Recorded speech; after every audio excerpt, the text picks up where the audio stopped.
हरे कृष्णा, सबको मेरा प्रणाम।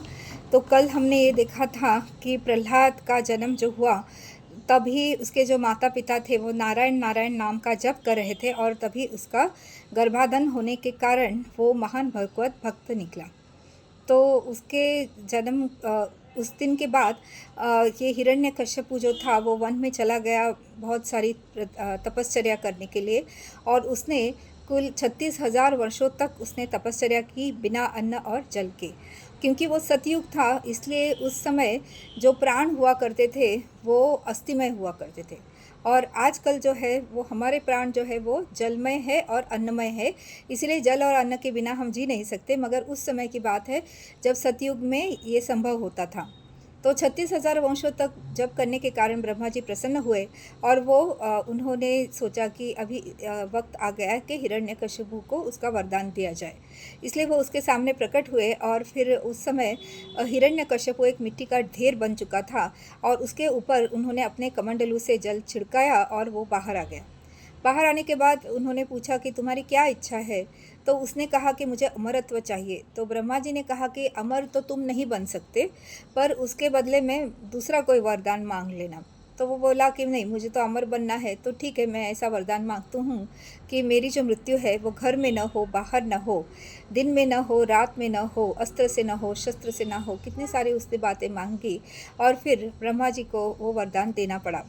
और वो वरदान देने के बाद ऐसे कहा जाता है कि भगवान जो अवतार लेते हैं उनका जो महत्व का कारण दुष्टों का संहार करना होता ही है, पर वो कब करते हैं? जब उसके जो प्रिय भक्त होते हैं उनकी जो कोई उपेक्षा करता है या किसी कोई उसे मार डालने की इच्छा करता है, तो फिर भगवान को अवतार तुरंत ही लेना पड़ता है। इसीलिए उन्होंने कहा ब्रह्मा जी को कि जब ये हिरण्यकशिपु इतना पाप करेगा, वो पाप करने लगा था, उसको जैसे वो शक्तिशाली बना, उसने देवों के ऊपर और लोगों के ऊपर अत्याचार करना शुरू कर दिया था। और इसीलिए उन्होंने कहा, ब्रह्मा जी ने पूछा कि अब क्या किया जाए? तो विष्णु भगवान ने ये कहा कि मैं अभी अवतार लूँगा। कब अवतार लूँगा? जब इसके पुत्र को ये जो हिरण्यकश्यपु है इतना तकलीफ़ देगा कि उसे वध करने की इसको इच्छा होगी, तभी मैं आकर उसकी रक्षा करूँगा और अवतार ले लूँगा। तो फिर वैसे ही हुआ आगे।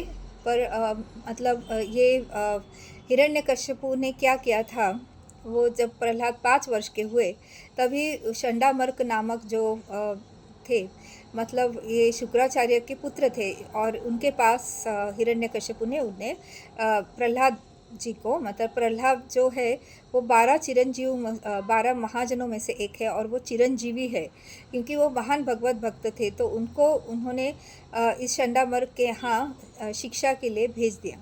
तो ये शंडामर्क जो थे वो राजनीति में बहुत निपुण थे और वो उनको मार काट और ऐसी सारी बातें सिखाया करते थे। तो इसीलिए फिर इन्होंने वही बातें सब सिखाई। तो दूसरे दूसरे दिन क्या हुआ, शंडामर्क को ऐसा लगा कि हमने जो अच्छा सब सिखाया है, अगर प्रहलाद अपने पिताजी के पास बोलेगा तो हमें कुछ अच्छा, मतलब हमको कुछ मिल जाएगा। इसीलिए उस आशा से उन्होंने उसे राज दरबार में लेके गए। तो राज दरबार में जैसे ही उन्हें इस प्रहलाद को लेके गए तो हिरण्यकश्यपु ने उसे अपने गोदी पर बिठा दिया और प्यार से पूछने लगा कि तुम्हें कल गुरुजी ने क्या सिखाया? तो उन्होंने फिर अच्छी बातें पूछी थी कि क्या सिखाया, क्या अच्छा सिखाया? तो अच्छा तो ये मार काट तो अच्छी नहीं है, ये तो प्रहलाद भी जानता था। इसीलिए उसने ये बताया कि यहाँ कुछ भी स्थायी नहीं है, मतलब जो भी जीवन मतलब आया है जन्म को, वो मृत्यु को एक दिन प्राप्त हो जाएगा। और सभी को क्या करना चाहिए? भगवान का नामस्मरण करना चाहिए, विष्णु का नामस्मरण करना चाहिए। और इस तरीके से वो भगवान विष्णु के बारे में सब अच्छी बातें बताने लगा। तो हिरण्यकशिपु को बहुत क्रोध आया कि ये कैसी बातें कर रहा है, ये तो मेरे शत्रु का नाम ले रहा है, उसका गौरव कर रहा है। और ये उन्हें बिल्कुल पसंद नहीं आया। हरे कृष्ण।